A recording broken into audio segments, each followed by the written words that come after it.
everyone, welcome to another Crafty Hallett video. Today we're going to be making these little boxes. I make these in a class. They're really good. You can fit 2 Ferrero Rocher inside them. You can hang them from a Christmas tree and have them for Christmas decorations. You can use them as name place settings for weddings. They're just really handy and they're quite strong. They're quite sturdy. You can squish them and they don't tend to get messed about. You can see on them some have got stamps that say just for you or happy birthday. They're just a really nifty little box and they're very economical on paper and card. So put them to one side and tell you how to make them.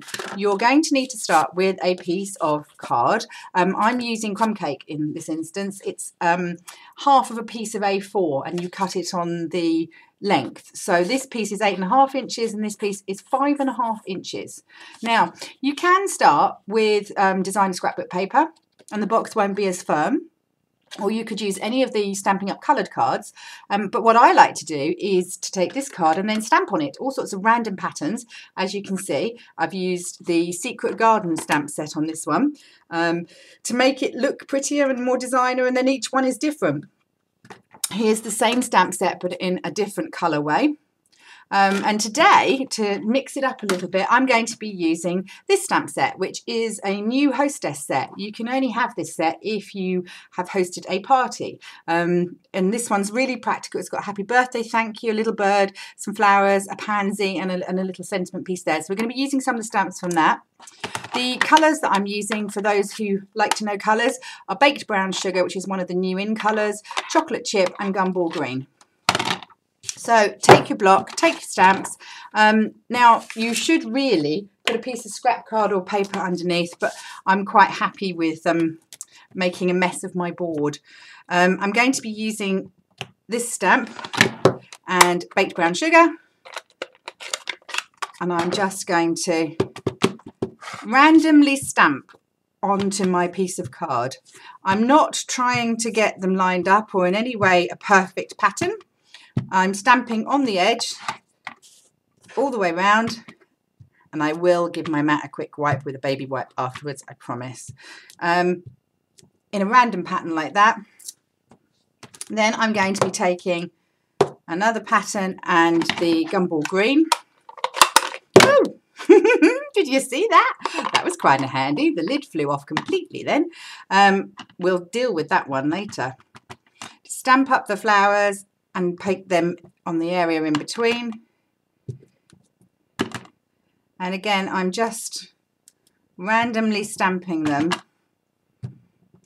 anywhere and everywhere on the page just to get some coverage. Here we go, one more. And I think one little one here. If you have a little scrap of paper that you can stamp out one of the flowers on, it's quite nice for decorating the box afterwards. If you look here, I've used one of the label love stamps, but you can also use one of the flowers. Then finally with the chocolate chip, which is a slightly darker brown, I'm going to take this little bird fellow because he looks quite cute and just put 1 or 2 birds onto my paper. You do need to leave a little bit of brown space for yourself.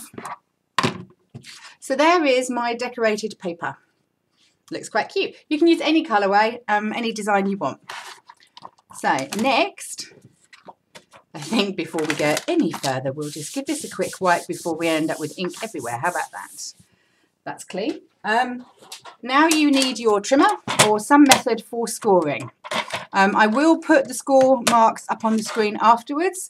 But very simply, turn it over and line it up on the top edge rail, and you're going to be making your first score mark at 1 3/4 inches, which is here.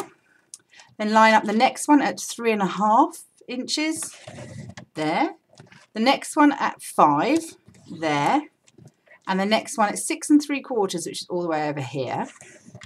Then turn it a quarter turn, and you want to score at 1.5, which is there, and at 4 inches. Oops, which is there. There's the 4 inches, and so you score at 4 inches. So that's your card scored. Now, The next thing we're going to do is cut some of this away. So for you to see better on the video where the cut lines are, I always refer to this as the Union Jack box, and if you look carefully at the cutting lines, you'll be able to see why. So you're going to be cutting here, here, here, on the diagonal here and here, here, here, here, here, here, and here. So I'm just going to hold that up for you so you can see where you're cutting, and then you can cut along with me. Before you do that, just fold all of your fold lines into the middle. So you're folding into the middle that way, and you're folding into the middle that way. This is just to crease the lines, and then turn it back and fold it the right side up. So now to get cutting.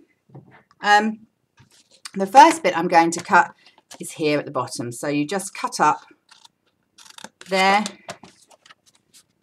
and cut up there, turn it round, cut there and there. So you've got two flaps at either end, cut, turn it round and then cut here and there. So that's another flap up, cut, and there is your other flap, the middle pieces, and then you do the Union Jack bit, which is to cut off the triangles which go to the middle. So there's one chopped off. Here comes the next one, and then the third, and then finally this is the fourth triangle here. Okay, so that's what your shape will look like when you finish cutting out the lines that we've identified on this one. Hope that's clear. Now, how do you put your box together? The thing I suggest you do the first time you put the box together is do it without sticking it. So what you're going to do is turn it around. These two pieces here come to the middle. Now, if you notice on your box, one side's flaps will be slightly shorter than this side, or it might be the other way around for yours, depending on which way you cut it. But there will always be one side that is about 1/4 of an inch shorter, and this is the one that comes over first. So you lift your page up, the flap comes around and down, and then the other side comes up and down. And that is one side sealed. And then you turn it round and do the same on the other side. So the shorter one is always the one that comes in first. So it comes up and down, and then you bring the other one round and down. So there is your box completed. And you can see it has a little pattern on either side that's like a cross.